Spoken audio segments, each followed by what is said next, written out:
I'm so stupid. I've done that before. Oh boy, all that talking and.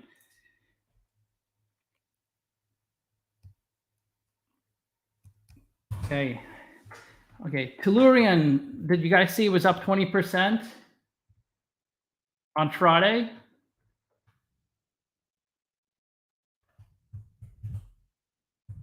Philip B, Calvin B. How did everybody do this week? Now the sound is working, right? It wasn't in the beginning.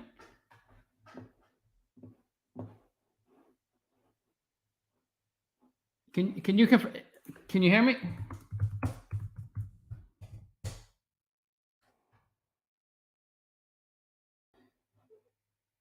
You can't hear. Shit. What's going on?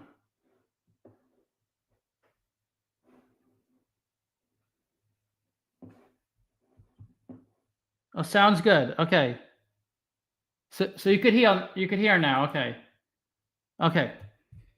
You know what I did in the beginning? I've done that before. I didn't add my whatever.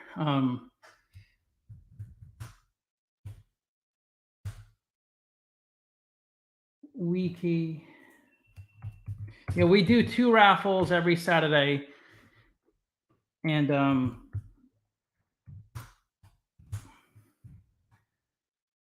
Joe Schneider. Some new names I haven't seen before. Yeah, I had Tellurian at $9 when I did my video. It was up 20%. It's just really hard to predict these stocks that don't have much revenue. I mean, they're still growing. I know a lot of people are really bullish on Tellurian.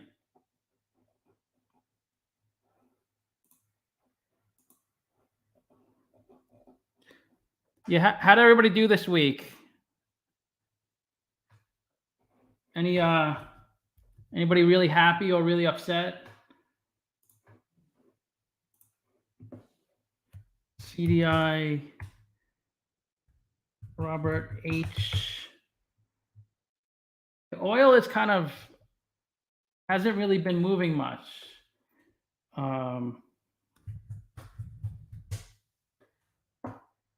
It was getting high and people were saying it's going to go to 150, 200. And I think it hit 120 and now it's back down to 100. Well, WTI is down to 100 and Brent crude.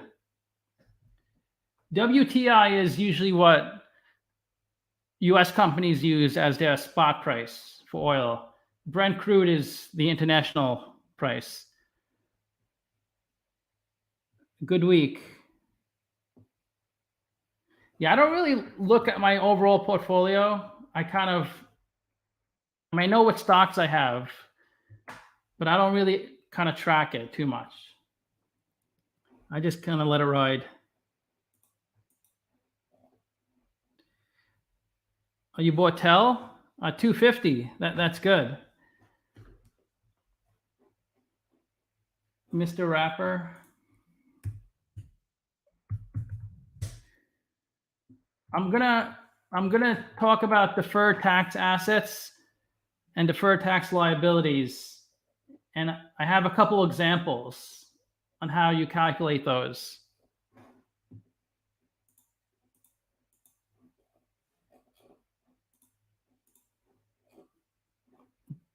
I think BABA, I'm bullish on BABA. I still think it's pretty low. Yeah. I really wanted to buy BABA last week. I'm so annoyed I didn't. Yeah, a lot of people are making up their losses from January, February. So March was a pretty good month. The first quarter was the worst quarter.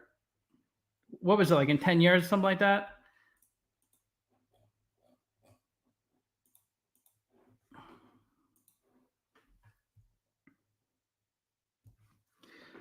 Zim. Yeah, Zim pays a nice dividend, a huge dividend. Okay. 14, CDI.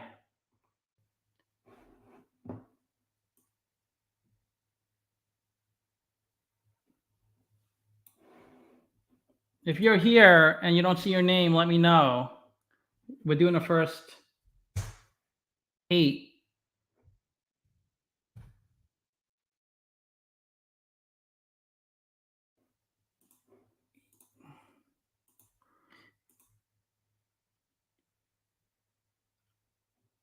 DQ, okay. Peyton. Yeah, CDI. You have to get picked twice to win.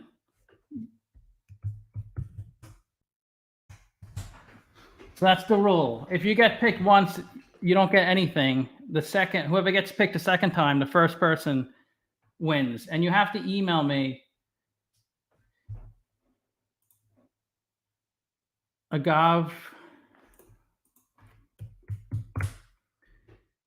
Okay. 2. Ashley.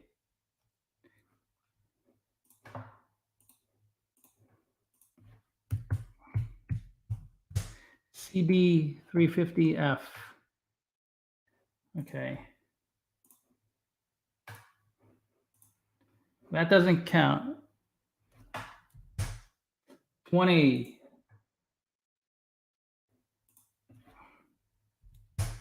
11. Wiki. JB, thank you. I appreciate it.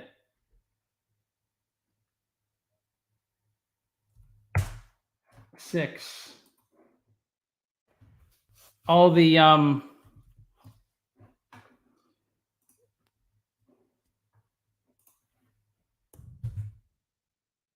Blue Knight. I'm aware of that buyout, but I'm not following it too closely.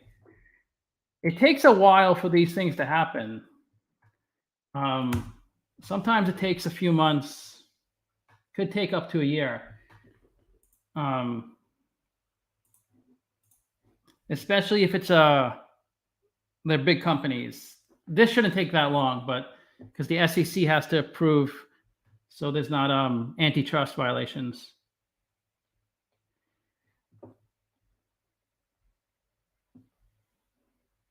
Anybody following the Blue Knight acquisition? Let's keep going. 10, brand end. 11 again, Wiki. So Wiki wins. Wiki, email me here.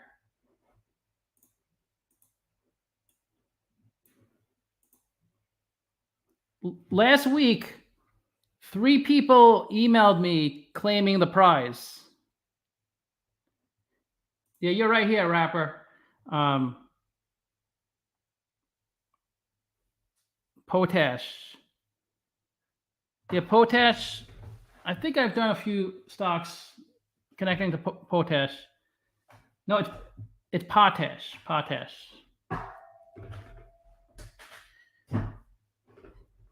So Wiki.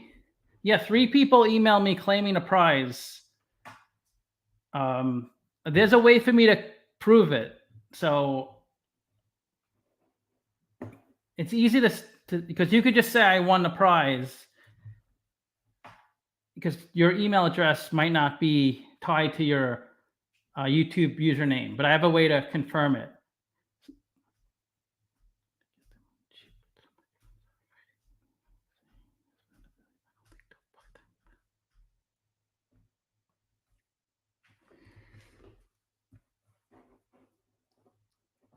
Yeah, I gotta revisit Blue Knight. Yeah, I haven't been really following it too much, but I know I did a video on them a while back.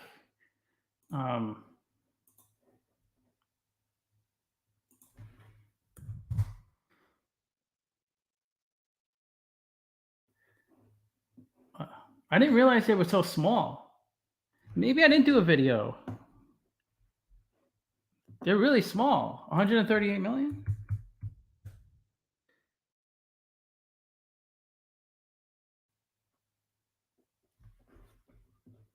Maybe it's this one. There's BCAP. I guess the 2Ps this is the preferred stock, and that's the common stock. Yeah, M. Taylor, you claim yours, and I think that was legit. There was someone else that I questioned. That's how I found your channel. Okay. I'll try to do an update on that ticker, Blue Knight. Did I say that right? Do you know, is this ticker BKEP, the common stock, and the 2Ps, is that the preferred stock? Or maybe it's actually, wait, the double P is the,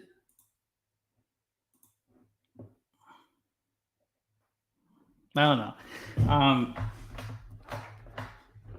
So I wanted to talk about taxes. And then we're going to actually calculate deferred tax assets and deferred tax liabilities. And I don't think you need to calculate this stuff. But I think it's important if you understand what it is, because when a company is carrying a deferred tax asset on a balance sheet, that's an asset that's going to provide cash flows in the future. But whenever the deferred tax liability on the balance sheet, then it's going to remove cash flows in the future. So it could affect the future of the company. So some simple information first. So taxes payable. So when you see, you might see taxes payable in the current liability section on the balance sheet. These are the actual taxes that are due to the government. Income tax expense is what you see on the income statement. This is what GAAP, this is what GAAP calculates as the taxes, and they're usually different. What the IRS calculates, what the IRS says taxes are, and what the accounting rules, GAAP, are usually different. I know it makes, they don't make it easy, but so what you see on the income statement is not what they pay. And so the reason a deferred tax asset or liability, the reason it gets onto the balance sheet is just a timing of revenue and expenses. So I'm gonna show you examples. So it'll make much more sense when we do an example. But it's definitely not a straightforward topic. It's not like what is accounts receivables or what is goodwill. It's a little more confusing, but so a deferred tax asset, if you see that on the balance sheet, I mean a deferred tax liability, that means in the future the company will have a cash outflow. So it'll detract from their cash flows. So if a company has a really large, I know Nokia had a deferred tax asset, and I mentioned this in my videos with Nokia, and they de-recognized that deferred tax asset. It was like 5 billion euros. It was really big. So that could really skew the company's future cash flows. That could really change stuff.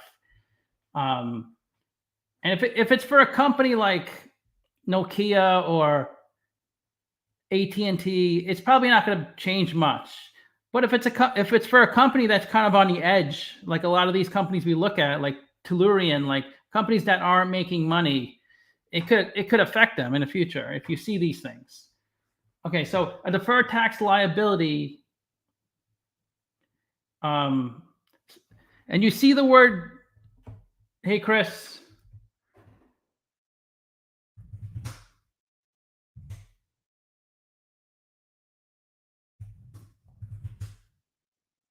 APM master.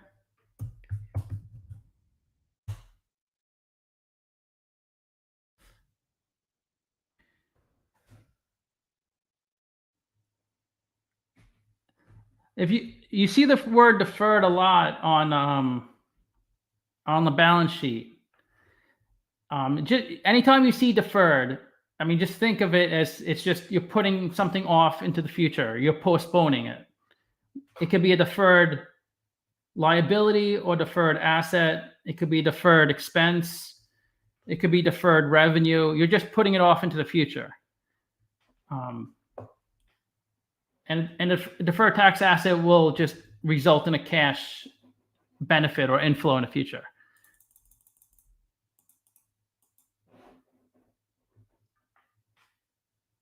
Alex Perez.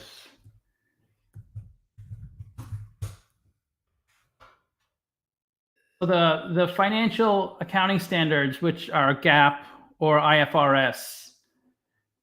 So United States companies use GAAP. Yeah, retirements are tax deferred. You're putting it off into the future of the taxes. Pretty much every other company, every other country uses IFRS. I believe every country. But the US uses GAAP.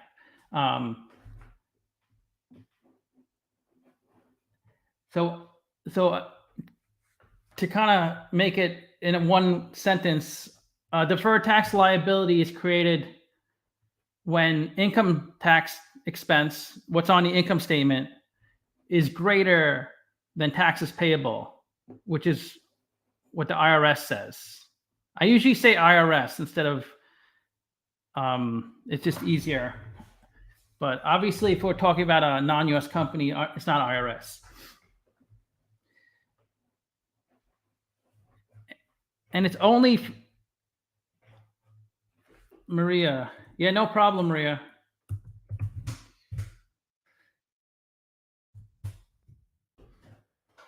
And I'm kind of doing these. I'm going to try to do these types of explanations on my live stream because it helps me, because I always forget. Like, I'm like, is that I always forget, like, when I try to, like, does that lead to deferred tax asset or liability?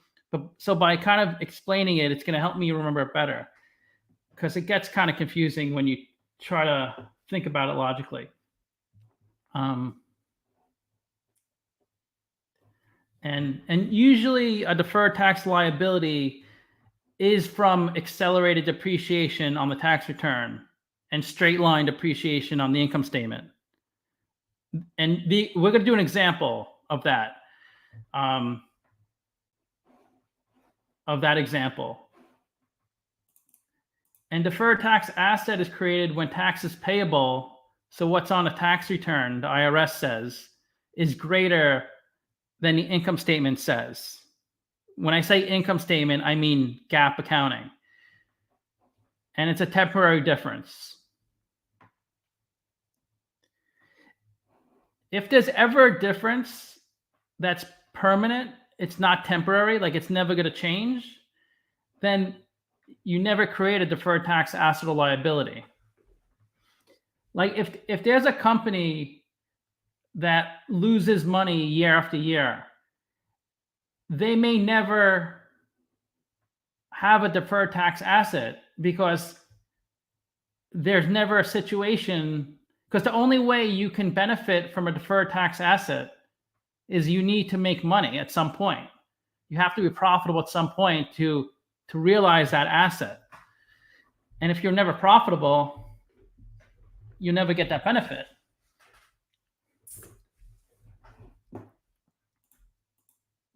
So a deferred tax asset is the result.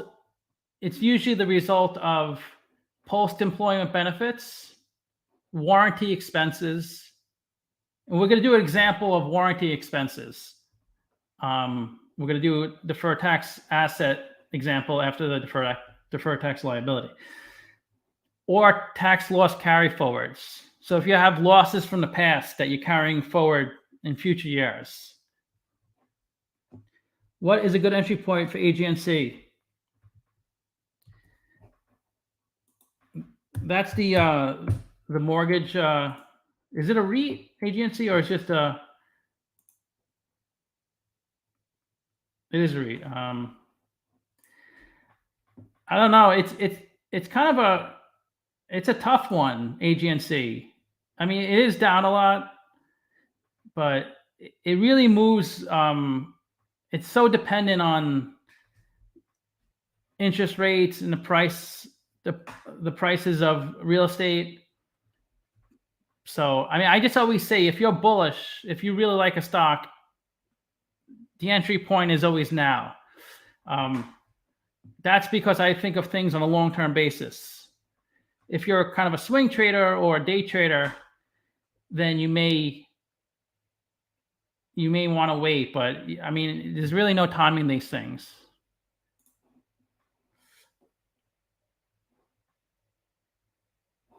If anybody was curious what post-employment benefits are,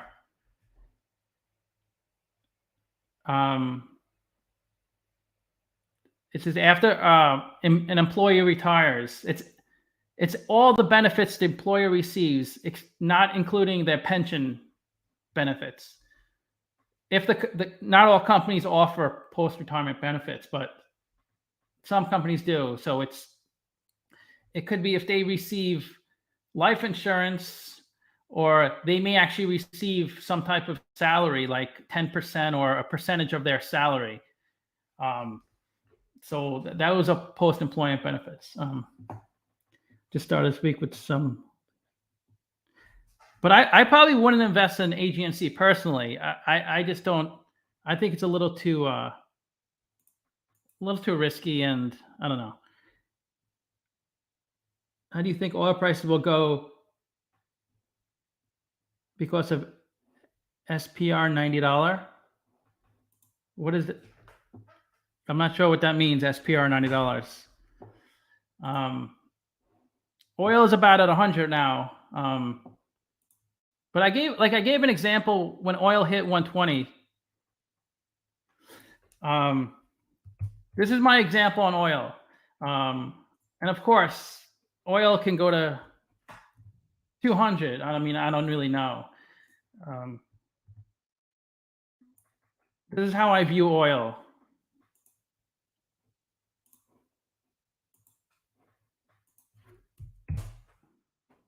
You ever play that game, like it's on Price is Right, that over and under game, and you get a card. You might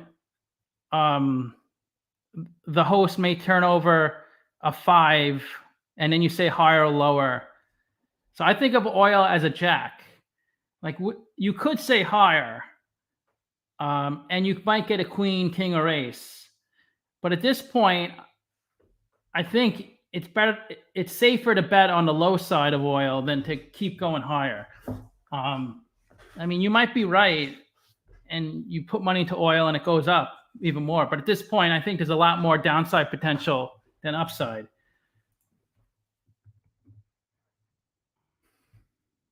Okay, so hopefully an example on a deferred tax liability will make more sense when you actually see it in how it works. So if a company bought a machine for $600,000 and the average life is 3 years and no salvage value, so that's a fixed asset that needs to get depreciated, and the like the IRS or the government depreciates it on double declining. They call it double declining, DDB.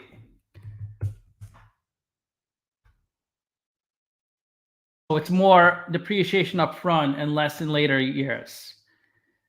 So they're saying they're depreciating the asset $300,000 in the first year, $200,000 in the second year, $100,000 in the third year.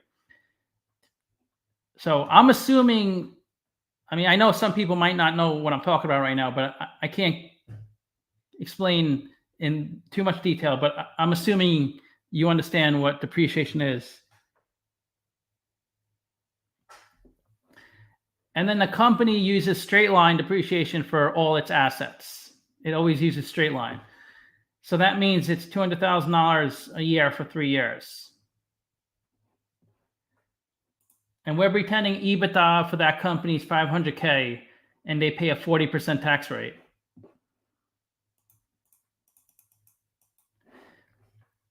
So according to their tax return, according to the IRS rules, this is what their taxes would look like. In the first year, they have 500,000 of EBITDA. I'm going to assume every year it's 500,000, and they depreciate that asset 300,000. So depreciation is an expense, and the higher the depreciation, the lower your income is, which means you save money taxes, right? The more write-offs you have. So according to the IRS, and this is what the company actually pays, whatever taxes payable are. The company has to pay what the IRS says. They had 200,000 of income in year one. They pay 40% of taxes, so they paid $80,000 to the IRS. But GAAP on their income statement, if you look at their income statement, they made $500,000 EBITDA, but they depreciated $200,000 because they use straight line for everything. So their pre-tax income is $300,000, 40% in taxes. So they actually report $120,000 on the income statement, even though they paid the IRS $80,000.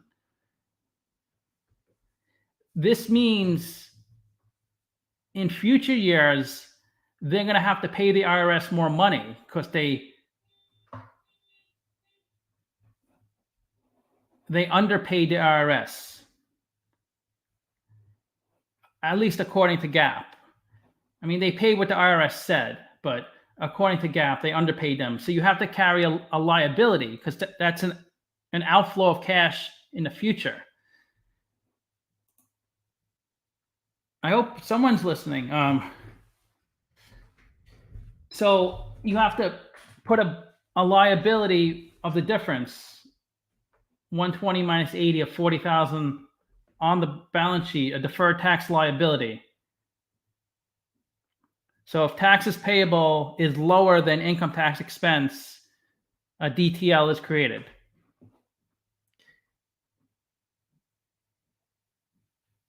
But let me know. We could talk about this because I have a lot of questions too that I'm not 100% sure on. I mean, I understand how it works. I'm not sure. I'm not sure like how the IRS, like what their rules are for depreciation. Like, is it always double declining? I don't think it is. But anyways,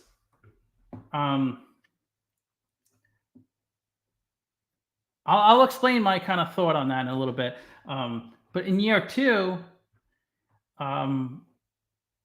the depreciation according to the IRS is $200,000, which is the same as a company uses for their GAAP accounting. So they paid the IRS $120,000, and the income statement says $120,000. So nothing changes. They still have that deferred tax liability on their balance sheet. It doesn't change. It's still $40,000. And then in the third year, according to their tax return, 500,000 of EBITDA, and then 100,000 depreciation. So when you have low expenses, it inflates your taxable income. So some companies actually try to artificially push down their expenses if it looks like they're not going to beat earnings. They might find ways to push down their expenses or inflate their revenue. Or the opposite, some companies want to save cash, so they increase their expenses. Of course, at some point it's gonna turn back around. So in the third year, they paid the IRS $160,000 because it's 40% of $400,000. And the income statement reports 120 again, like it does every year. So this deferred tax liability, hey Ben, you asked me like a week or two ago about bond pricing, and on the last week's live stream, I showed you guys how bond pricing works. Like when interest rates go up, the bond price goes down, and vice versa. But anyways, so the third year we zeroed out the deferred tax liability. We can take it off the balance sheet, and you can see it doesn't matter what depreciation method you use. In the end, it'll be the same. If you sum up all the years, you might see, but in between, it will be different. But if you sum up the total, it has to be the same.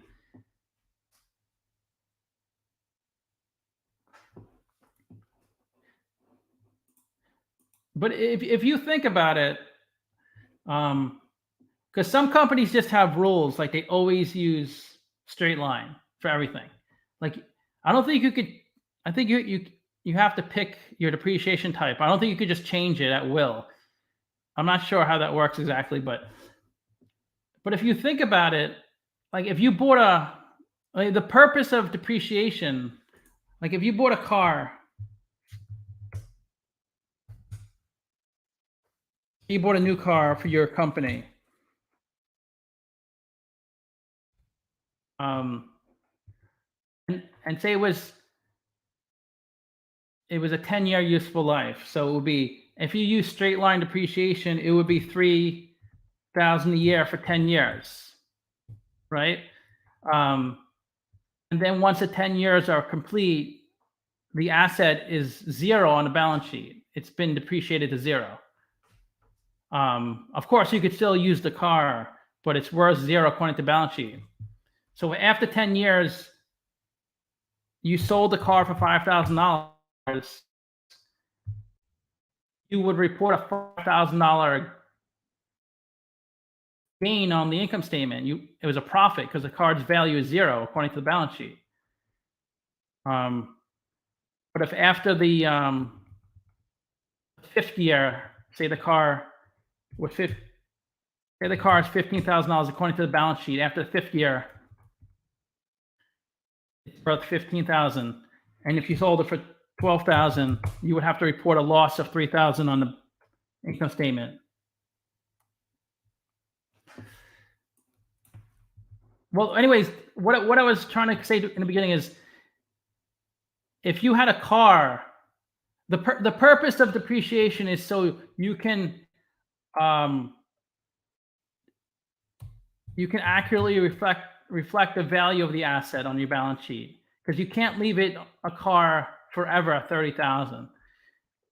The car does go down in value, so it's supposed to reflect your assets accurately. So if you think about it, a car doesn't go down in value. I mean, nothing goes down in value evenly every year, but especially a car. If it had a 10-year useful life, I would think like you would depreciate at $10,000 the first year, because the value of a car after the first year goes down dramatically, and maybe the second year $5,000, and then maybe the last year would be like 500 of depreciation, because it's like, so when I this was an example I found in the CFA textbook. So I don't know exactly if this is 100% accurate, but it depends on a car. But generally speaking, a car goes down a lot in value that first year. A lot more than it will in later years.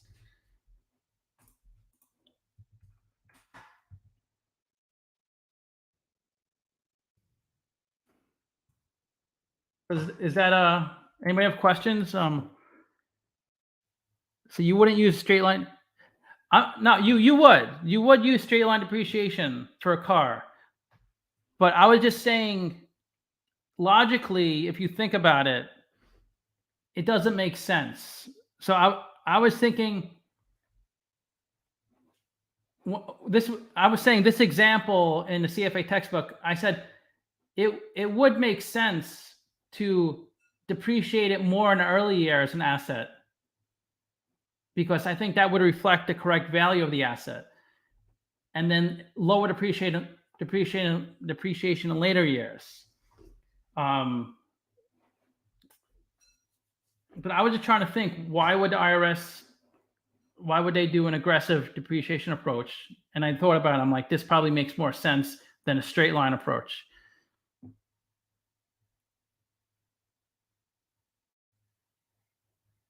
Okay.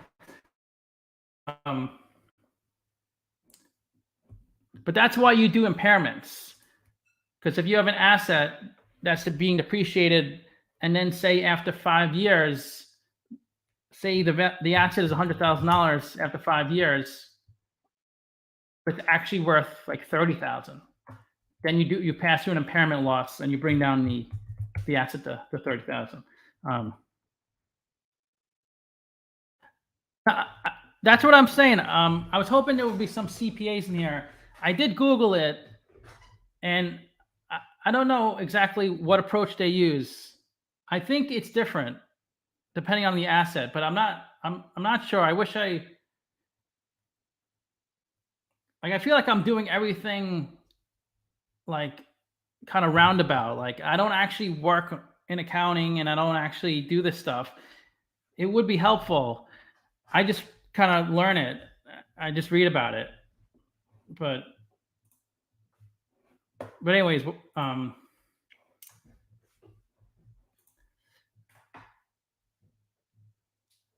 okay, so we'll talk about deferred tax assets. So I guess we'll do the next raffle because people probably want to leave. They probably don't want to listen to this.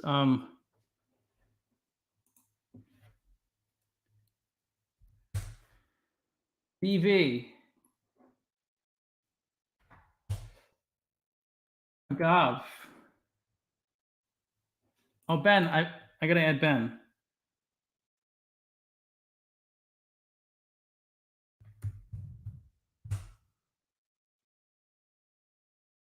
Anybody else come that I didn't add? Devin?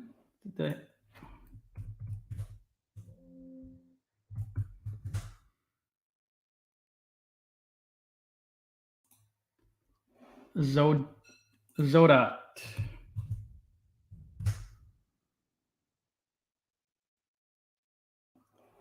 Young dividend investor. You have a channel?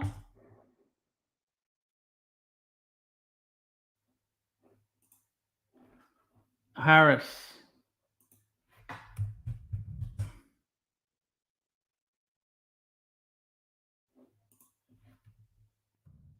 Coco. Richard.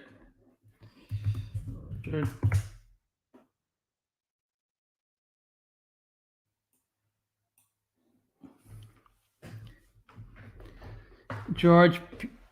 Well, you got to do to beat the market long term is you buy Bob. Exactly. It's you see, China is making efforts to show that they're not going to delist Chinese stocks, and they're saying that they're okay with audits now to prove that their companies are. You never have like. Say you buy $10,000 of a stock, right? And it goes up 50% in a year. You're just annoyed you didn't buy more stock.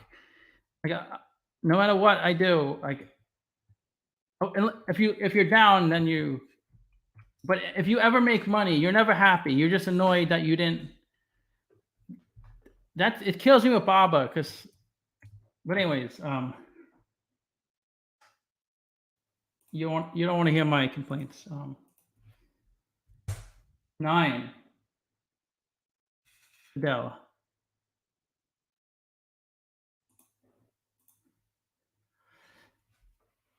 I bought Baba and I doubled up last month.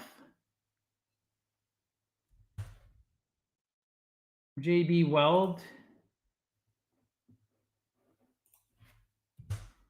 31. Coco.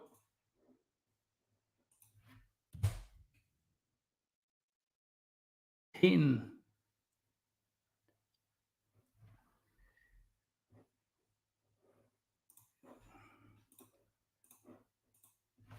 TJS Kelly. Yeah, you did mention about the coal company. I can't remember what comment you said about the coal company. Yeah, I forgot about that. I gotta. That's the thing. You're like, oh, I'm so stupid. I should have bought more Baba. Like Baba's 70, and then your Baba's like 110, and you're like, I'm so stupid. I knew I should have bought more. Then Baba goes down to 60. You're like, oh, thank God I didn't buy more. Which happens a lot. I don't know if you play poker, but that happens all the time. Like you fold your hand and you're like, oh, I'm so stupid. I should have just. Oh, I'm doing a video on MP materials. I did one today.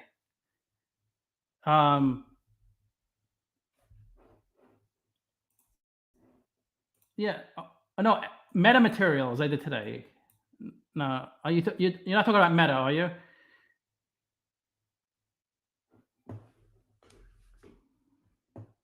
I mean, these stocks are just garbage. And I'm not saying the companies are bad companies. It's just like they're just so low. They don't ever move. It's so risky investing in this stuff. Just stick with this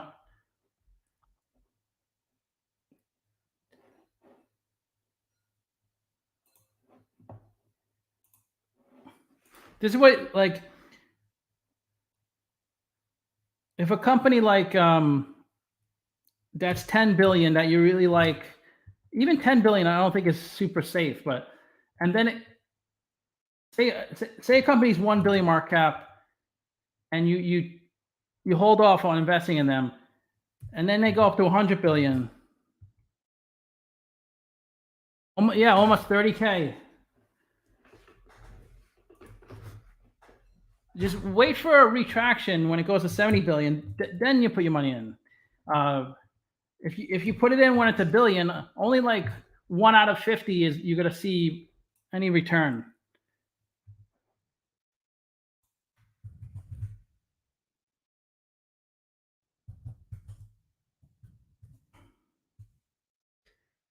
Means.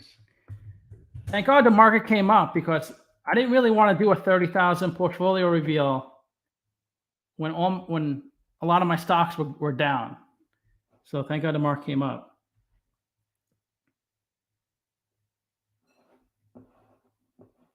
Okay.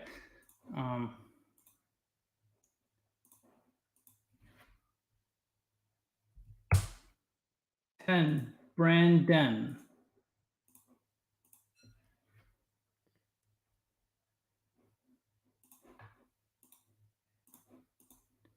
Skyline.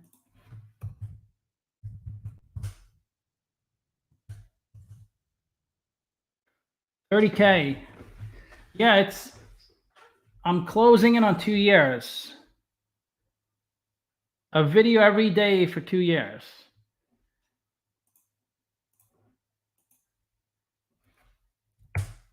17 again. Payton.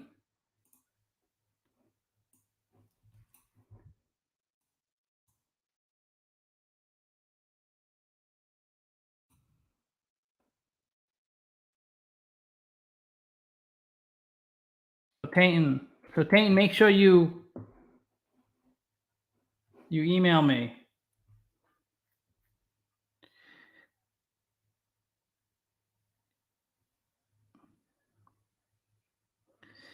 Yeah, this is what you want to do. When a stock is beaten up, like Baba is, like a good stock that just gets beaten down because of like the fear of like, I know that it could be a little risky investing in Chinese companies, but I'm just thinking about the company, not all the other factors. When a stock gets beaten down, a good stock, that's when you got to jump in. I think Facebook too is a great time to jump in, but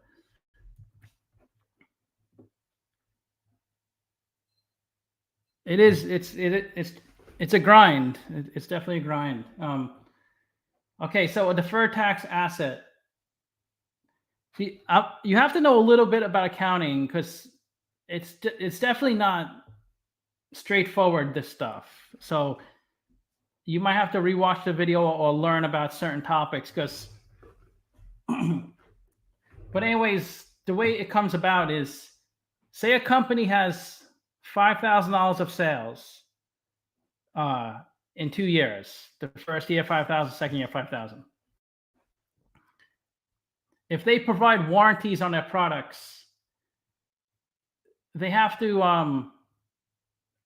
estimate how much they're going to pay in warranties.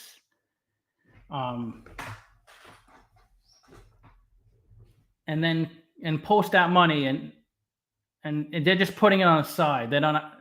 They obviously don't have any warranties claims, but they're putting it on the side. Just like any asset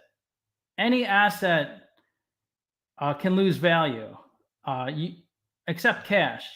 Well, cash, of course, inflation, but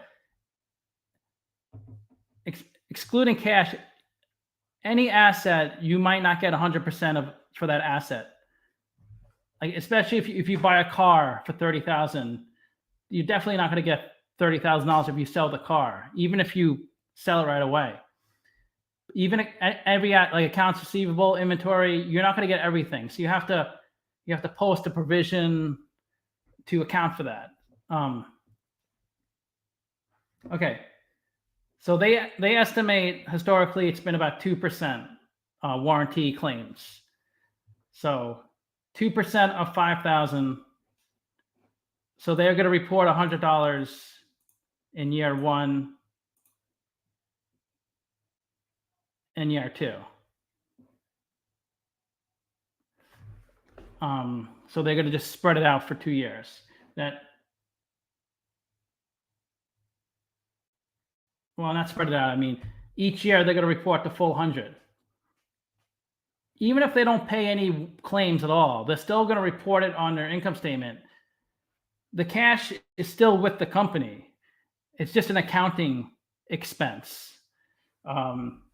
If they never ever paid a warranty claim, they would have to reverse this out at some point and pass through a gain because they already passed through the expense. So just say in the first year,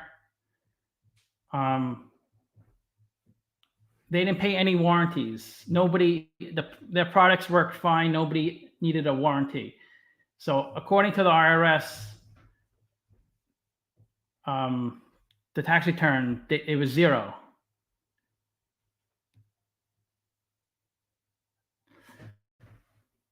So taxable income is 5,000 because there's no expenses. And then they pay a 40% tax rate. So 40% of 5,000, 2,000. So their net income for the year is 3,000. So the taxes they actually paid to the IRS was 2,000. But according to the income statement, they paid $1,960 in taxes because they took into account this $100 expense. So they only pay taxes on $4,900 instead of $5,000. So since they paid more in taxes than they actually put onto their income statement, they have to book a deferred tax asset, so that they should get that benefit sometime in the future. So let's say in year 2, all the warranty claims, and this is a simple example. Obviously, it's not going to be exactly 200. It could be more than 200. Let's do. There's $200 of warranty claims in year 2. So it's 5,000 minus 200. Their taxable income is 4,800, and they pay taxes on that 4,800. So they actually sent to the IRS 1920 because their expenses were higher. So that gives them lower net income because they paid, because they added that big expense.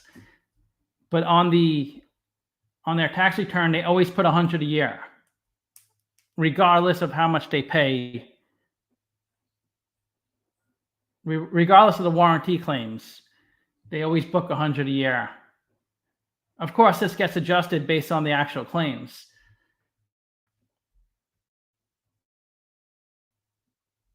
So once again, they paid $1,960 in taxes. But this $40 deferred tax asset on the balance sheet is now removed. How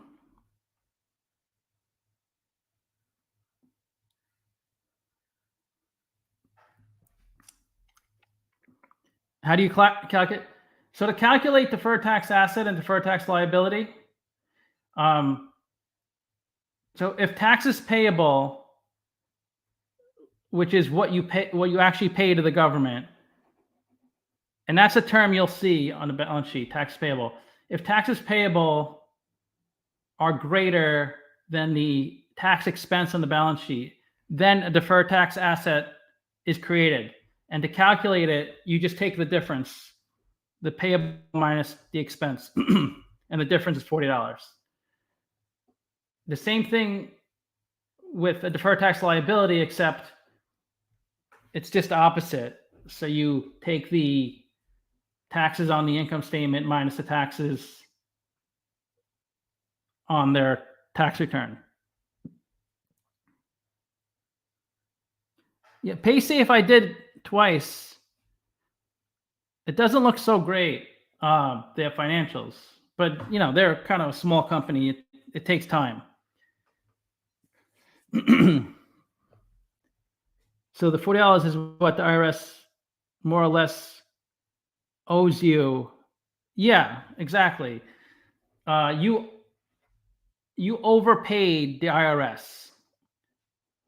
At least overpaid according to your income statement.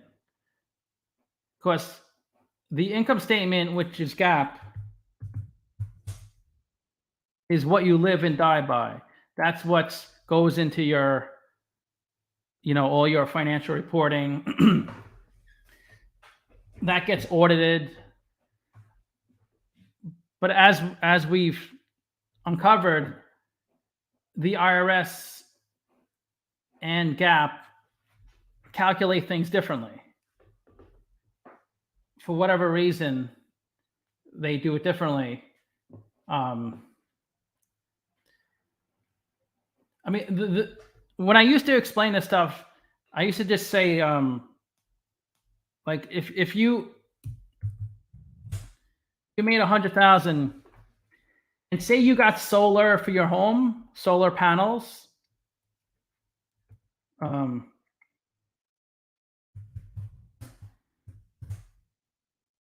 Say that's your income. That's after taxes. Let's pretend this is after taxes. That's how much you made for the year. So that's how much you have to. And if you got solar panels, you get a tax write-off, whatever the panels cost.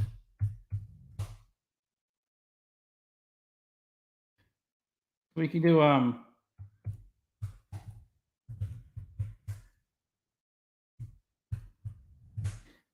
you have a salary, and then you pay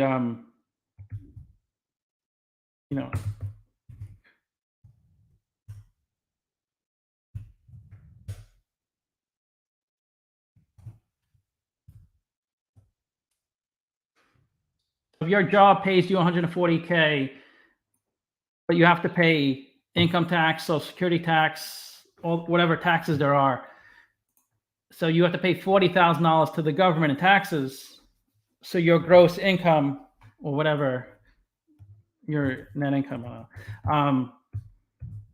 is 100K. That's what you put in your pocket, right? But if you also got solar panels, then you get a write-off of $40,000. So I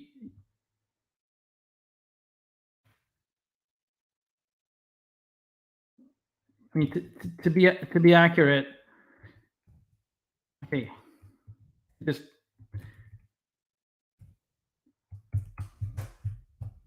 this is how I usually explain it. To get this clearer. So say you got no panels. That's what your salary, taxes you paid, that's what's in your pocket at the end of the day, $100,000.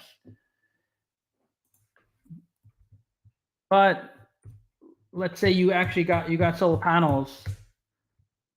So normally you would get 100K in your pocket.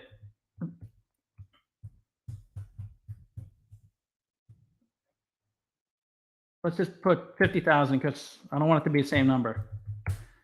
Say it costs you $50,000 to put solar panels on your house and you got a tax write-off.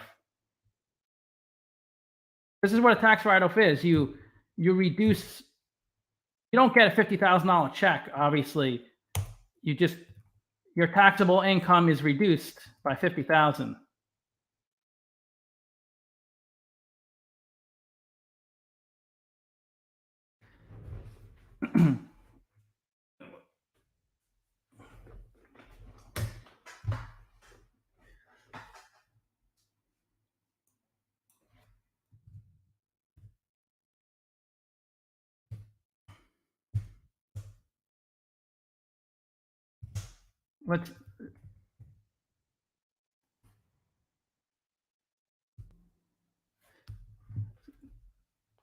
How do I use to explain? This is not clear the way I'm saying it.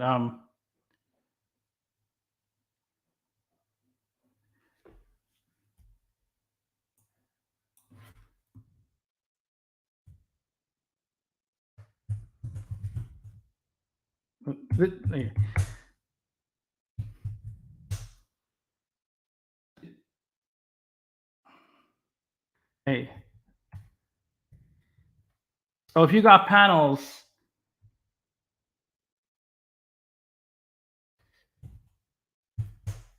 you would reduce that from your taxable income. Then you would pay taxes on 90,000.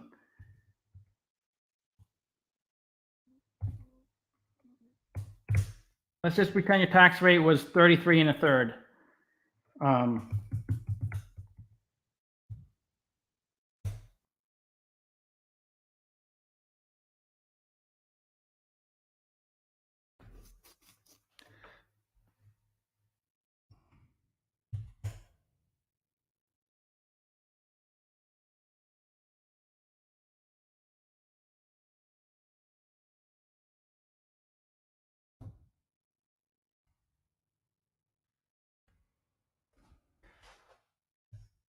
Okay, so did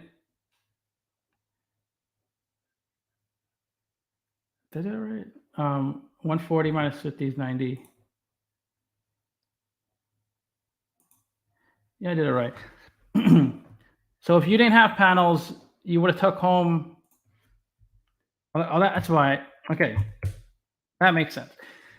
I knew something seemed rough.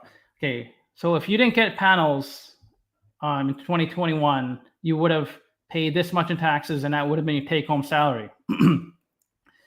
But if you got solar panels, that would be a write-off of 50,000. So you get taxed on 90,000 instead of 140,000. So you would only pay 30,000 taxes. But it's not like you're taking home $60,000. This is on your tax return. It looks like this. It looks like your income is 60,000. When in fact your income is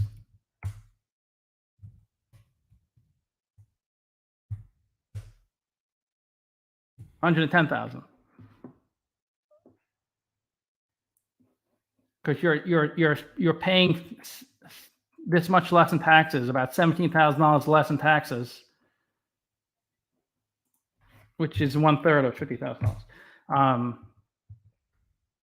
So instead of taking home 93,000, you have 110,000 left for you.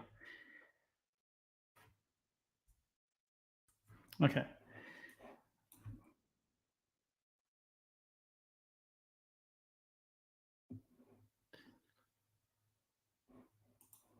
So if anybody's listening, so as I said earlier, a deferred tax asset and deferred tax liability are only for temporary differences. It's when the company foresees them being able to satisfy that asset or liability. But if they don't see that ever happening, if it's a permanent difference, then they have to just pass on the loss or gain onto their income statement. They can't carry the deferred tax asset or liability. That could happen like if you have like say a company has $1 million deferred tax asset, which would benefit them in the future, right? Let's say it's from doing business in Russia. Like they did business they say it's an oil and gas company and they do business all over the world. And in Russia, they have a deferred tax asset that they can use in the future only on revenue from their Russia operation. But if they exit Russia, they're not even doing any business in Russia anymore. Then they have to remove that asset off their balance sheet if they don't feel they're ever going to satisfy it.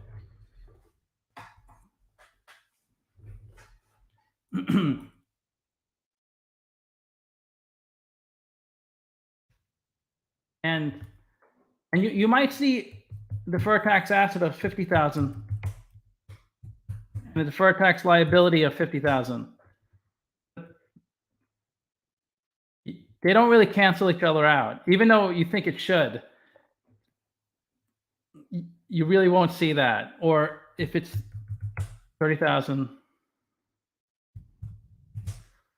you won't. The company won't change it to just a deferred tax liability of 20,000.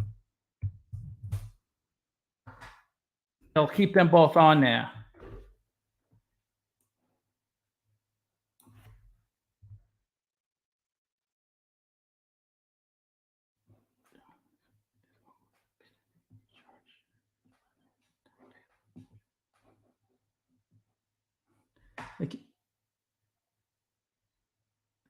Well, they can't cancel each other out because that is true. One may be.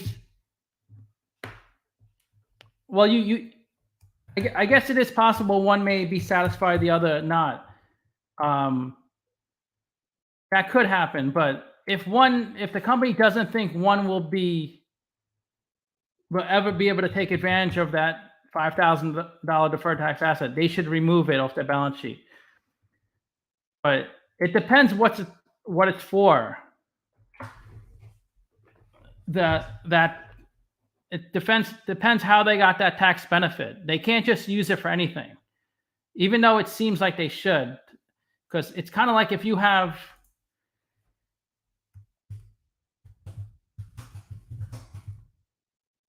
Like if you had Apple stock and you bought it for 100,000, and then you sold it like in 3 years for 150,000. Let's do a loss. It's better with a loss. Say you sold it, it probably wouldn't happen. Pick like Intel, a company that you might have a loss. Say in 3 years you took a loss of 30,000. So the only way you can use that loss, these are you held the stock for over a year, so it's a long term. So the only way you can use that loss is if it's a gain on a stock that's also a long term capital gain. Like if you bought a stock, you know, if you bought a stock one day and then the following day you sold it for $30,000. Okay, Brad, see ya. You can't use that $30,000 loss for that $30,000 gain because that's a short-term capital gain. So they have to be applied to each other. The same thing with things when a company uses GAAP accounting. Like you have to apply it to the right thing. You can't just pick whatever you want.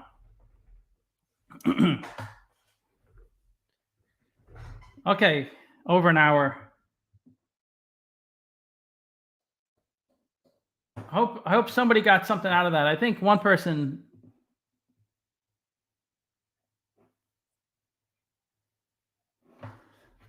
I'm going to try to do another one. I think maybe I'm going to do one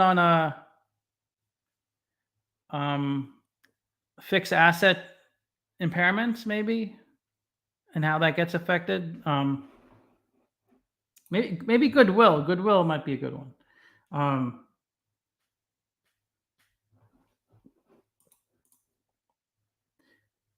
But okay, yeah, I'm gonna head off. Thanks for joining, and if you won, make sure you email me. I'll see you next week.